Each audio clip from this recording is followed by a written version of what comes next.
झाड़ग्राम में आदिवासी छात्र छात्राओं द्वारा मातृभाषा में शिक्षा की मांग को लेकर जारी आंदोलन अब गंभीर मोड़ पर पहुंच चुका है।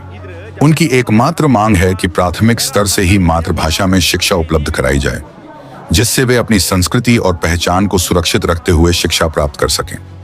संविधान के 5वीं अनुसूची में शामिल समुदाय के रूप में यह उनका कानूनी अधिकार है, लेकिन दुर्भाग्यवश प्रशासन इस न्याय संगत मांग को लगातार नजरअंदाज कर रहा है। आरोप है कि शिक्षा प्रशासन की यह उदासीनता केवल एक औपचारिक लापरवाही नहीं है, बल्कि यह आदिवासियों के प्रति वर्षों से चली आ रही उपेक्षा का हिस्सा है। आंदोलन के दौरान एक आदिवासी छात्रा गंभीर रूप से घायल हो गई और अब जीवन मृत्यु से संघर्ष कर रही है। फिर भी प्रशासन ने उसकी चिकित्सा के लिए कोई सहायता नहीं दी, जो कि अमानवीयता की पराकाष्ठा है। इसी बीच जब आंदोलनकारी छात्रों ने जिला विद्यालय निरीक्षक DI के कार्यालय में ज्ञापन सौंपने का प्रयास किया, तो उन्होंने अपना पद छोड़कर वहां से भाग जाना उचित समझा। यह न केवल शिक्षा प्रशासन की विफलता को दर्शाता है, बल्कि उनकी संवेदनहीनता को भी उजागर करता है।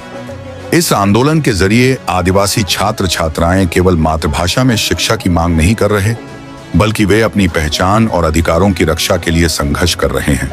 प्रशासन को संवाद और समाधान का रास्ता अपनाना चाहिए था, लेकिन उन्होंने चुप्पी और पुलिसिया दमन को ही जवाब बना दिया है। ऐसे में सवाल उठता है, क्या मातृभाषा में शिक्षा पाने जैसे मूलभूत अधिकार के लिए आदिवासी युवाओं को इस तरह संघर्ष करना होगा? क्या प्रशासन की चुप्पी यह संकेत नहीं देती कि आदिवासियों के अधिकारों को जानबूझकर दबाया जा रहा है? यह संघर्ष अब केवल शिक्षा का मुद्दा नहीं रहा, बल्कि यह सामाजिक न्याय और समानता की एक बड़ी लड़ाई बन गया है।